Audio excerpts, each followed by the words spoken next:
Goedenavond, welkom bij Omroep Zeeland. Dit is het Zeeuwse nieuws van zondag 6 december. 5 december is geweest, Sinterklaas weg, kerstboom erin, gezelligheid, lampjes, sfeer. Ja, je moet er toch wat van maken deze tijd, toch? Veel mensen hebben al eerder een kerstboom aangeschaft, omdat het voor net wat extra gezelligheid zorgt in deze coronaperiode.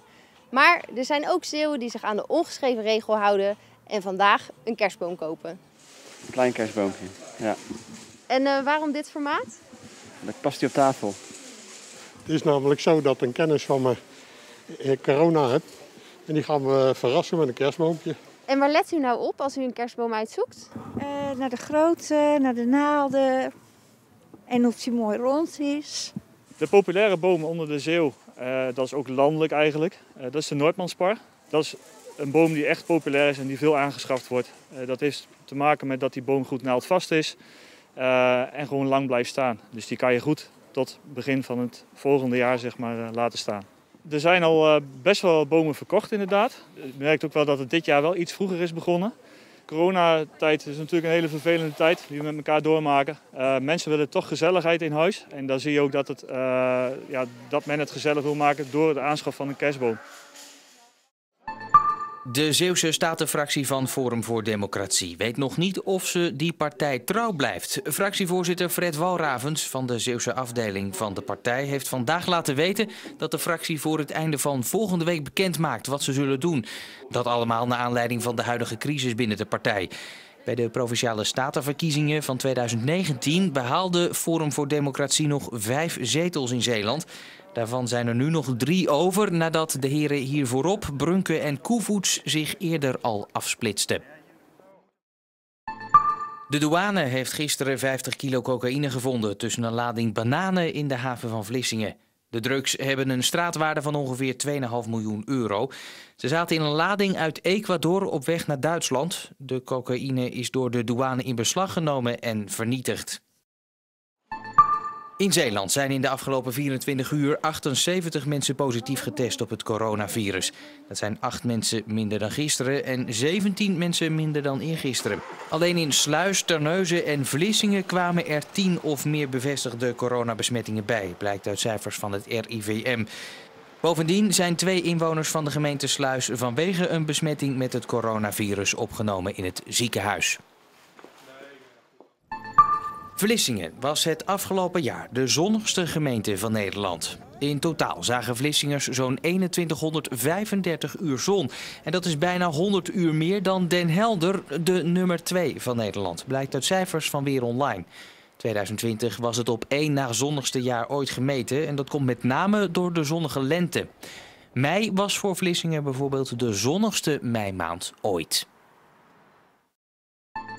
Tientallen beterschapswensen voor Serine van Androoy uit Capelle. De veldrijdster viel vorige week in de wereldbekerwedstrijd in Tsjechië.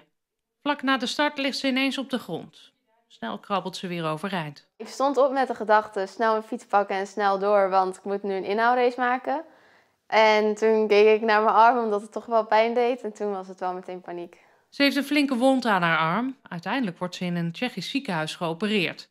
Daarna gaat ze vrij snel via België terug naar huis. Ik voel me nu wel steeds beter en beter. Het gaat nog wel echt met ups en downs, maar ook een beetje afhankelijk van hoe ik slaap en hoe het gaat. En dan die wond geneest tot nu toe ook wel gewoon heel goed, zolang er geen infectie op komt. Het gaat dus de goede kant op, maar fietsen en zeker wedstrijden zitten er voorlopig niet in. Ik weet wel, ik ga het echt de tijd geven en ik rust liever nog 5 dagen langer dan 2 dagen korter bijvoorbeeld. Gewoon omdat, ja, ik heb liever dat het nu in 1 keer goed geneest. En ook, ja, ik moet er wel al die jaren nog tegenaan kijken. Dus het zou wel fijn zijn als het een beetje mooi kan genezen. 2 schoonzusjes, eentje uit Middelburg en de ander uit Roosendaal, willen als het maar even kan 2020 zo snel mogelijk afsluiten om het nieuwe jaar positief te beginnen. Dat willen ze niet alleen voor zichzelf, maar ook zeker voor mensen die door de coronacrisis een zware tijd doormaken. Ja, maar het leek ons leuk om een kerstpakket op te sturen naar mensen die wat minder bedeeld zijn, zeg maar. Maar toen dachten we, nou laten we gewoon 2020 helemaal afsluiten en iets leuks gaan doen voor 2021. En daarvoor zijn ze een crowdfunding gestart. Onder de naam Helpt u mee met het verspreiden van liefde. We willen deze actie starten en de mensen vragen of zij willen mailen naar ons. om een verhaal te vertellen wie daar opgefleurd kan worden in 2021. Dus bijvoorbeeld een oma die alleen in het verpleeghuis zit. Mensen die depressief zijn geworden of het ook voor niet meer de zien zitten. Ja. De jeugd ook? Ja, voor de jeugd. De jeugd is ook zeker die vervelen zich op dit moment heel erg. Ze streven daarom naar een bedrag van €5.000. Huidexpert Shanna Viergever uit Biggenkerken heeft het er maar druk mee zo tijdens corona. Door het dragen van mondkapjes krijgen veel mensen last van pukkeltjes, het zogenaamde maskne. En veel daarvan komen bij Shanna terecht. Mensen dragen natuurlijk dagelijks een mondkapje. De huid krijgt veel minder zuurstof, dus dat zorgt er toch voor dat de huid verstopt raakt. Mensen weten niet hoe ze er om mee moeten gaan. Ja, het is toch, je moet het eigenlijk om de 3 uur natuurlijk verwisselen. Ja, er zijn mensen die gebruiken gewoon weken dezelfde mondkapje. Je moet hem natuurlijk wassen en wegwerpen, moet om de 3 uur vervangen worden. En dat is niet wat iedereen natuurlijk weet. Shanna krijgt dagelijks cliënten met acne door mondkapjes. En volgens haar is er ook bijna niet aan maskne te ontsnappen als je vaak een mondkapje draagt. Je hebt katoenen, je hebt wegwerp, je hebt zoveel verschillende. En toch als de huid natuurlijk zo min mogelijk zuurstof krijgt, dan merk je gewoon dat de acne gaat komen. Gaat het?